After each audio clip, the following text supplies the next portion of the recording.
Salut à tous, j'espère que vous allez bien. C'est Adam Infographiste. J'espère que ce tutoriel vous trouve en parfaite forme, on va dire. Et nous allons en fait apprendre à nous familiariser avec le logiciel Blender. Normalement, en lançant le logiciel, nous tombons sur cette vignette. Bon, ça dépend, hein, pas forcément cette vignette, mais la version 4.2, nous tombons sur cette vignette. C'est bon? Bien. Alors, pour comprendre ce logiciel, c'est très facile. Surtout, il ne faut pas s'effrayer de voir toutes ces fenêtres qui sont ouvertes. Si je veux d'ailleurs faire disparaître cette fenêtre, il me suffit de cliquer quelque part et bam, la fenêtre disparaît. Et par défaut, il y a trois objets qui sont ajoutés dans Blender. Le light, donc on va voir le nom ici, le cube, l'objet, un objet de type maillage par défaut, et enfin la caméra. Donc ces trois éléments sont ajoutés par défaut. C'est bon? Et une multitude de fenêtres ouvertes ici. Donc on compte quatre fenêtres, n'est-ce pas? Alors apprenez que ces fenêtres ne sont pas en fait statiques, dures. C'est-à-dire que vous pouvez en fait personnaliser, essayer d'en multiplier ou d'en diminuer.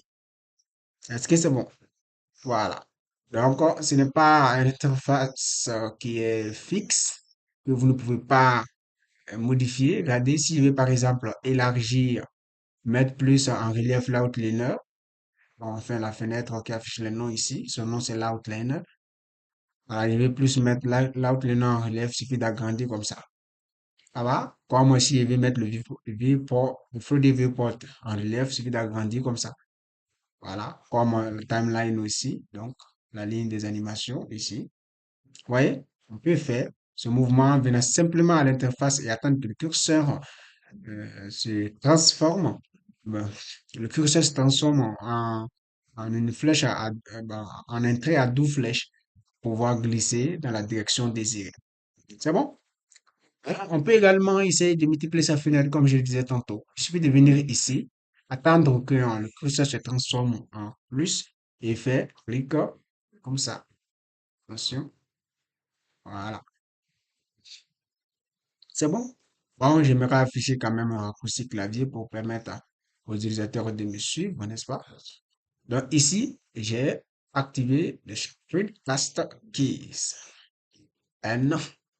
Voilà. Donc ici, on peut subdiviser les fenêtres autant qu'on veut.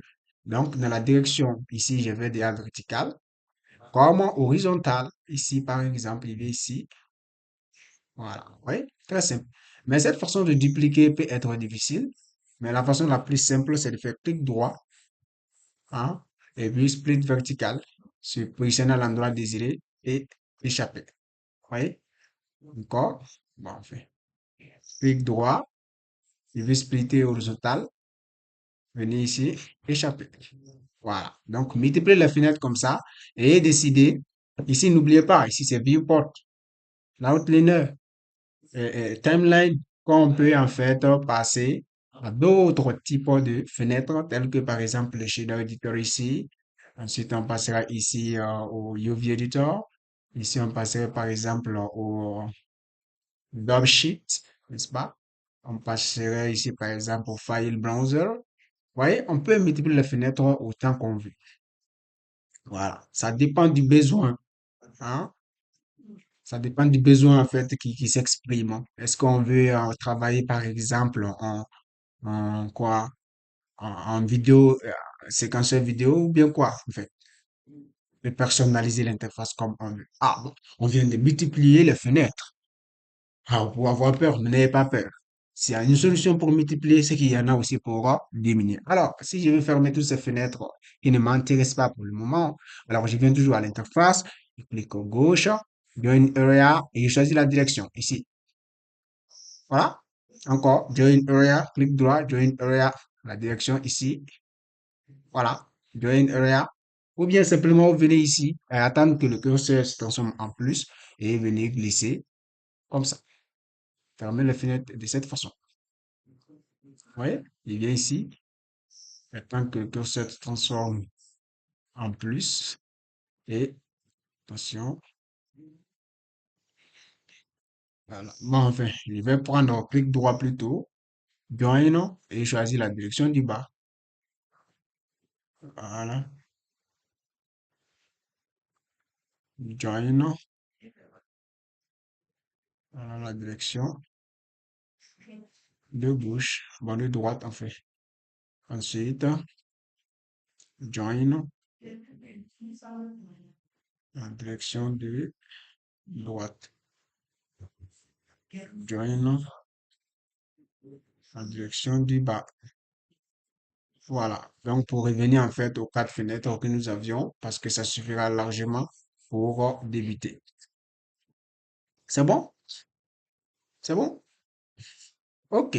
J'espère bien que c'est bon. Voilà. Donc, ça, c'est vraiment comment on personnalise l'interface. Et les objets qui sont ici, ont en fait dans l'outliner ici, leur nom. Il parlait tout à l'heure de la caméra, du cube et du light. Donc, voici leur nom ici. Quand il sélectionne, regardez, ça sélectionne aussi l'objet ici.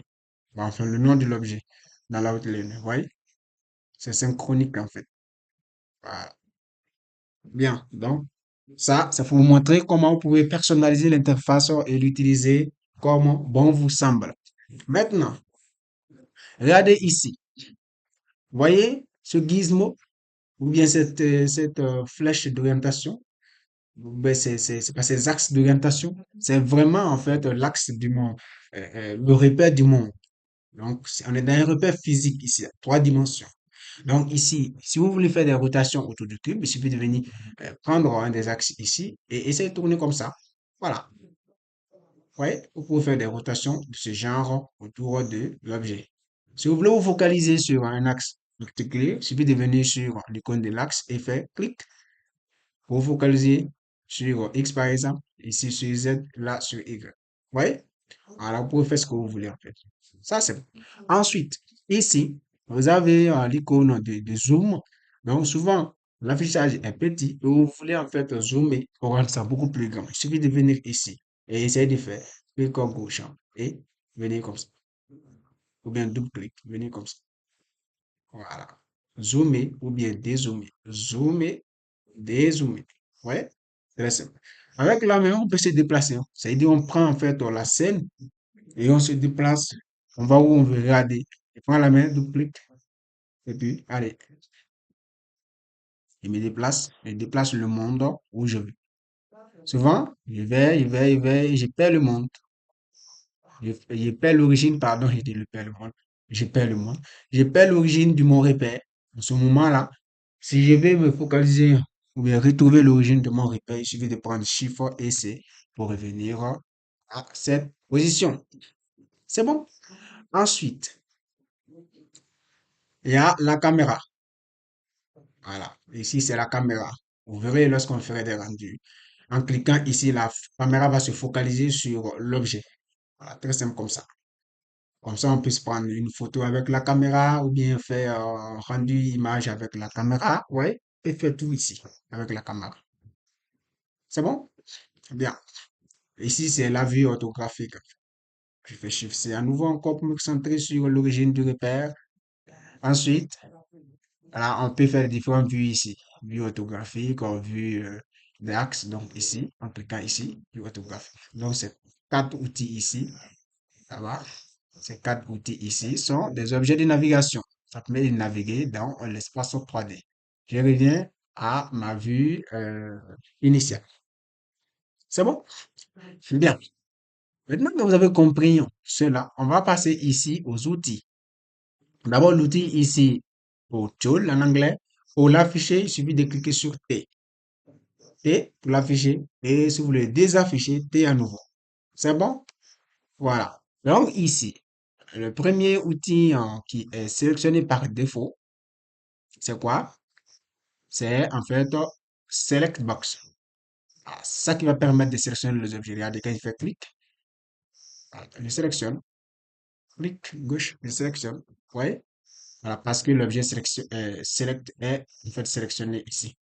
Donc, il y a autre façon de sélectionner ou bien autre mode de sélection, hein. Mais ici, on va rester sur le tweak. C'est bon? Bon, enfin, le select box, je veux dire. C'est bon? Bien. Après, voyez ce petit cercle avec comment on appelle ça?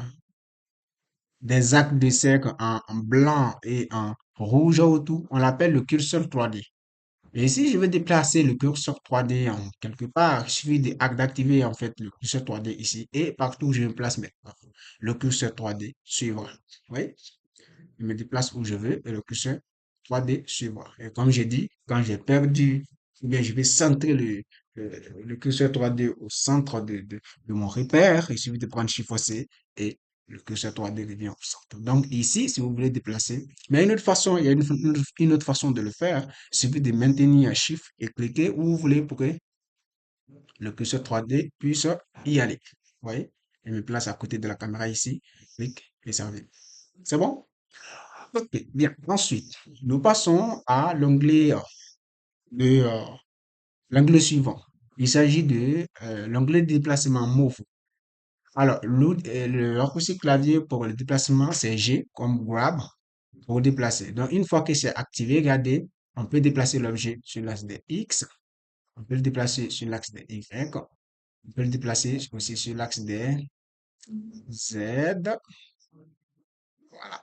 C'est bon? Voilà, on peut le déplacer comme on veut. Mais le raccourci clavier est beaucoup plus utile pour cela souvent. Au lieu d'utiliser ces flèches qui indiquent la direction. Donc, il peut G, X, bon, enfin, contraindre l'objet à se déplacer sur l'axe de X, il suffit de prendre G, X. Voilà, pour le contraindre à se déplacer sur l'axe de Y, G, Y, comment G, Z. Donc, voilà. C'est bon? Voilà. Donc, quand vous voulez déplacer l'objet, contraindre l'objet à se déplacer sur un axe. C'est comme ça qu'il faut. Et si vous voulez empêcher que l'objet ne se déplace sur un axe particulier, il suffit de dire par exemple G, chiffre, et puis vous excluez l'axe. Ainsi, on peut se déplacer dans le plan. Voilà, dans le plan, sans monter sur l'axe des quoi? Des Z. Comment? On peut prendre chiffre X, et on se déplace cette fois-ci dans le plan Y, Z. Et non dans le plan sur l'axe de X cette fois-ci. C'est bon? Voilà. Donc, il vient de faire des mouvements autour, bon, enfin, de mon objet et l'objet n'est plus à sa position initiale. Il peut faire Shift C pour centrer l'origine au centre du repère et Alt G pour annuler tous les déplacements, pardon, que j'ai fait subir à mon objet. C'est bon? Bien, après, l'outil qui vient, c'est Rotate, pour rotation. OK? Donc, on peut ouvrir ici, on peut essayer de tirer ici pour que vous voyez vraiment euh, les différents, non? Voilà, les icônes, voilà. OK? Donc, ici, comme les cercles l'indiquent, c'est pour faire la rotation autour de l'axe des Z vers rotation possible autour de l'axe des X, vous voyez? Ou bien rotation possible autour de l'axe des Z. Est-ce que ça va?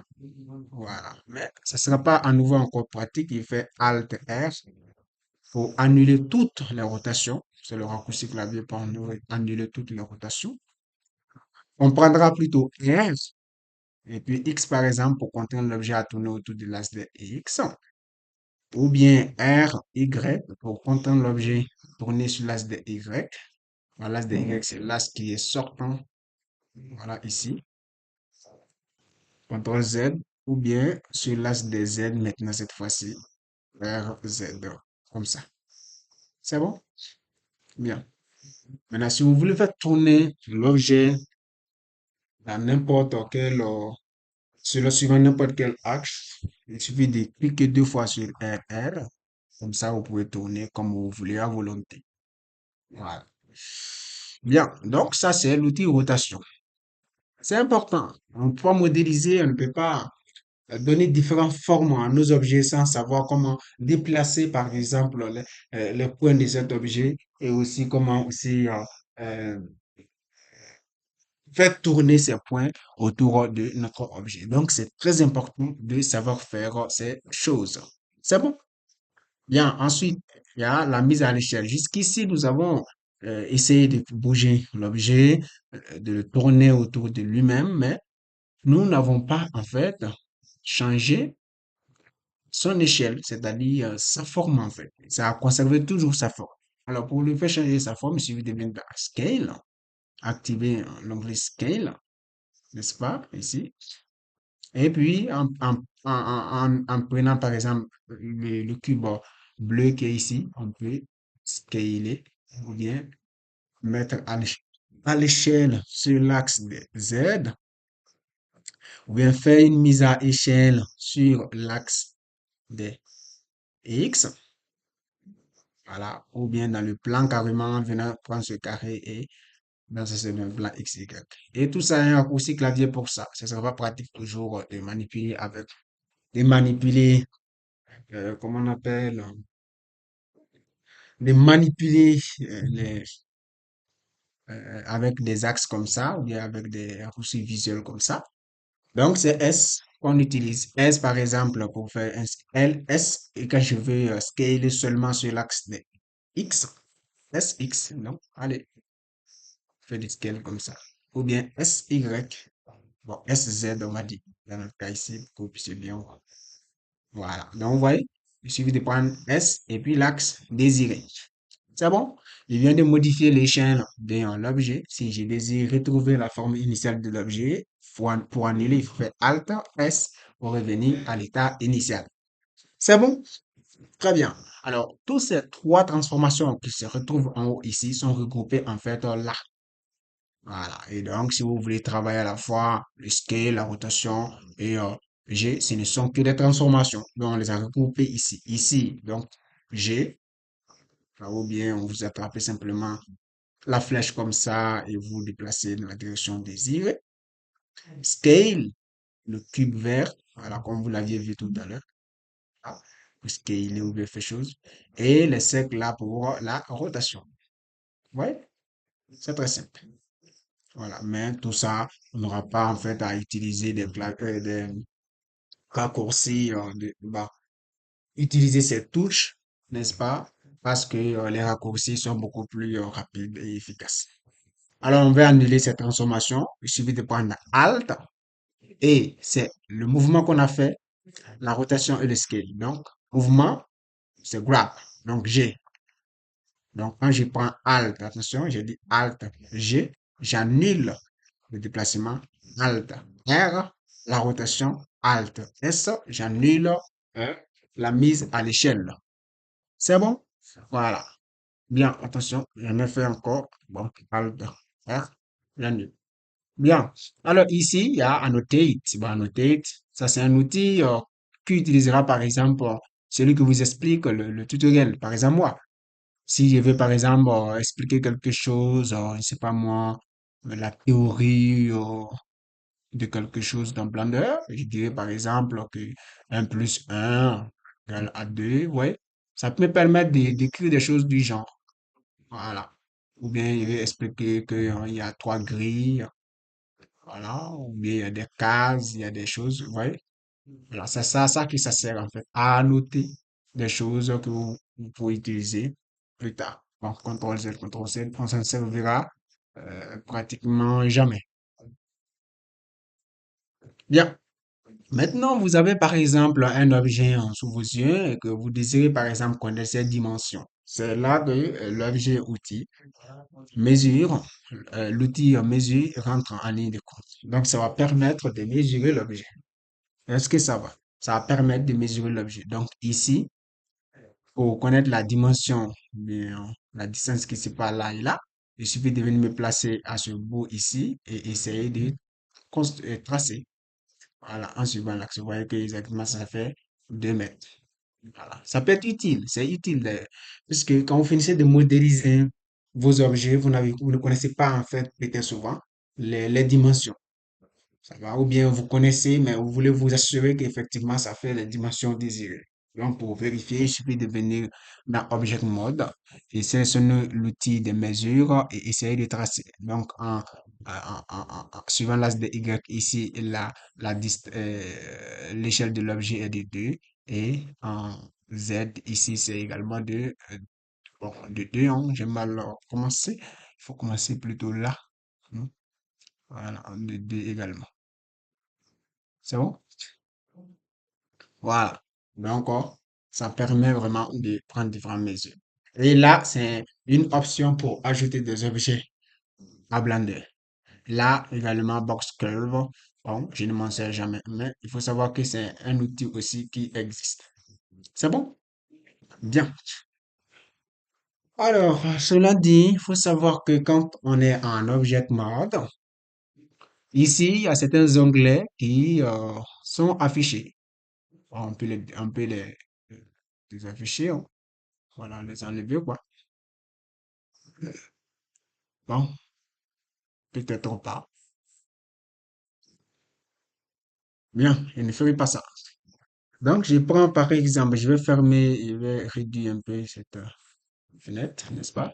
Alors, ces outils qui s'affichent ici, vous pouvez les afficher comme les désafficher. Imaginez, si je veux les désafficher, il suffit de prendre T, Tool. Et quand je vais les afficher, prendre T encore, ça revient. C'est simple. C'est bon? Donc, ce raccourci se trouve ici dans le View. Donc, View, comme tout ce qu'on voit, vu. OK? Donc, ici, Toolbar, T, ou bien pas affiché ou bien pas affiché, Toolbar. Nous l'avons vu tout à l'heure. Alors, N, c'est afficher comment on appelle ça, les options qui sont ici, ou bien les désafficher.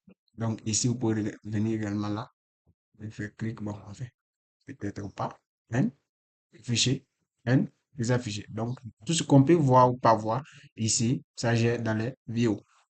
C'est bon? Voilà. Et il y a d'autres modes de navigation sur lesquels je ne vais pas insister aujourd'hui. OK? Voilà. Le mode rendu, area, tout. On pense au suivant. Quand on est en, attention, CTRL Z, il vient dans Select par défaut, n'est-ce pas?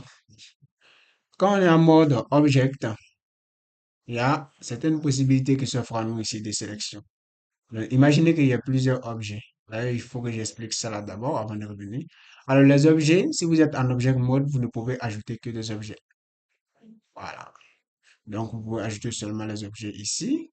Je dis c'est Cube qui est déjà ajouté par défaut. On peut ajouter UV Sphere, G, Y, par exemple, je me place là. Ça va? On peut ajouter quoi encore? Autre objet.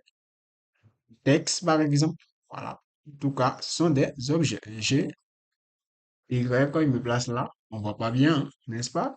Ah bon, je vais faire une rotation pour que vous puissiez bien voir. R, Y, 90. Alors, on peut taper également l'angle désiré, hein. R, X, 90. Voilà, donc pour le texte, l'objet texte qui s'affiche. C'est bon? Donc imaginez qu'il y a tous ces objets désirés, les sélectionner tous. C'est ici que ça s'opère. Donc en faisant A, je sélectionne tout et Alt A, je désélectionne tout. Ou bien A, je sélectionne tout et en cliquant ailleurs, je désélectionne tout. Est-ce que ça va? Ok, j'espère bien que ça va. Bien, toujours dans Select. Donc, voyons non-select. Voilà, ainsi de suite. Bien, donc également les outils qu'on expliquait de l'autre côté de sélection, voilà, ils vont également se retrouver ici. Voilà. Ces fenêtres sont liées en fait. Il y a certains éléments qui se retrouvent là, qui également se retrouvent là. Mais comme ils sont très utiles et qu'on les utilise très souvent, on préfère les mettre ici pour faciliter l'affaire. C'est bon? Voilà. Donc, dans Add, vous voyez que j'ai ajouté des objets de type mesh et de type texte. Mais rassurez-vous, il y a d'autres types tels que les curves ou courbes en français. Vous voyez, les surfaces, voilà, qu'on peut ajouter, des métaboles. Et ça, c'est très pratique quand on fait de la sculpture dans Blender. Voilà, des volumes également. Voilà. Et puis quoi encore, des armatures, de l'empty, ajouter des images de référence pour pouvoir modéliser souvent. Caméra, lighting, n'est-ce pas? La lumière en fait. Voilà. Ajouter un haut-parleur, n'est-ce pas? etc., etc. Donc, tout cela sont des objets qu'on peut ajouter. Est-ce que ça va? Ok, j'espère que ça va. On avance. Ensuite, comme nous sommes en object mode, il y a des opérations qu'on peut effectuer sur des objets. Ainsi, en sélectionnant l'objet et en venant ici, vous voyez que les outils qui sont ici se retrouvent là dans Transform avec le raccourci clavier, bien entendu. Donc ici, dans Transform, on peut trouver le Move, Rotate et le Scale, n'est-ce pas? Dans cette origine, ici, c'est très pratique souvent. Imaginez que je me déplace à cet endroit et que je désire encore que l'objet revienne à la position du curseur 3D. C'est là que je clique et je viens là pour chercher l'origine du repère. Donc, Geometry to, Geometry to, ou Origin to, non, le Geometry to Origin. Non, non, non, non. Bon, enfin, oui, Origin to Folder Cursor, through the Cursor. Et là, je reviens encore pour Geometry to Origin. Voilà, ça revient. Mais une façon plus simple de faire ça, ouvrez dans la liste là, ça existe. Vous allez voir ça. Ne vous en faites pas. Voilà. Vous désirez souvent aussi envoyer le centre de l'objet à une position particulière de l'objet. Il suffit de déplacer le curseur là-bas et envoyer l'origine de l'objet là-bas. Très simple. C'est bon? Voilà. L'objet miroir. Vous avez un objet, vous désirez par exemple avoir vous désirez faire miroir. Bon, enfin, vous désirez avoir l'image de cet objet dans un miroir. Et comment vous faites ça? Il suffit de venir ici. Par exemple, je sais pas moi. Bon, je ne vais pas faire cette démonstration ici, mais dans la suite, vous allez comprendre. Parce que si je fais un miroir sur un cube, vous ne verrez pas en fait les modifications en temps réel. Vous ne verrez pas de modifications. Ça va? Donc, je ne vais pas faire cette démonstration, mais ça, apprenez que CTRL M permet de faire le miroir sur l'objet. Vous verrez cela dans la formation. Ne vous en faites pas. Effacer les transformations. Nous l'avons déjà vu. Alt G, Alt R et Alt S permet de faire cela. Alors, souvent, on modifie, quand vous modifiez l'échelle ou bien les choses comme ça de l'objet, attention S, de l'objet comme ça en edit mode, je vous conseille immédiatement de l'appliquer. CTRL A. Parce que ça peut poser des problèmes lors de la modélisation en edit mode. Vous voulez faire par exemple des bevels et ces bevels peuvent ne pas respecter les dimensions de vos objets. Donc, je vous conseille, quand vous faites des modifications de rotation, de scale ou bien de location, il faut toujours appliquer directement en faisant Alt All. C'est bon? Donc, CTRL A, c'est le raccourci clavier, CTRL A, pardon. Et puis, attention, on dit CTRL A, et puis All Transform. OK? Voilà. Donc, toujours dans cette liste, il y a plein d'autres choses, hein. Voilà. Alors, apprenez qu'on peut dupliquer l'objet. Donc, imaginez si je veux dupliquer, je vais prendre ici et je déplace là. Voilà, bon, je vais contraindre l'objet à se déplacer sur l'axe de X, hein. Ça, c'est une duplication simple. Mais apprenez qu'à côté de la duplication simple que je viens d'appliquer, en faisant simplement ça, on pourrait le faire aussi en Shift D, un CTRL Z. D'ailleurs, je fais ça rapidement. CTRL Z, Shift D, une duplication simple, ça va. Et Shift D, une duplication, mais cette fois-ci liée. Voilà. Attention, j'ai dit Shift, je dis Alt D, une duplication liée. Voilà. Quand tu fais une duplication liée, la modification que tu vas effectuer sur un des objets va se répercuter sur l'autre. Je vais effacer ce cube. Pour effacer quelque chose, il faut sélectionner et prendre X Delete. Voilà. Je vais effacer également le texte qui est là. X delete. Voilà. C'est bon. Voilà. Donc, il vient de dupliquer un objet par scale et un autre par quoi? Euh, simplement. Donc, en passant en edit mode, celui que j'ai dupliqué par scale, vous voyez, j'ai modifié par exemple en Z. il va copier la transformation de l'objet. C'est bon? Bien. Alors, donc ça, c'était ça. Il y a plein d'outils, hein. Mais nous allons nous limiter là, voilà, pour ne pas que les tutoriels soient trop longs. Voilà. Donc, mais tout ça, apprenez que ça existe. On peut joindre les objets en faisant CTRL-J. Deux objets qui sont au départ différents, on peut les joindre en faisant simplement CTRL-J. Voilà, on a cette possibilité-là. C'est bon? Voilà. Il y a d'autres options, hein, il y a d'autres options. Mais vous découvrez tout ça. On peut faire du CTRL-C, CTRL-V, hein, comme dans tout le jeu, CTRL-C, CTRL-V, G et déplace. Voilà ce que je viens de coller. C'est bon? Voilà, on peut faire tout ça dans Blender. Alors, merci de m'avoir suivi. Dans la prochaine tutoriel, dans la prochaine vidéo, on va dire, dans la prochaine vidéo, nous expliquerons, nous rentrerons en mode éditeur pour expliquer certaines fonctionnalités ou bien outils. Merci.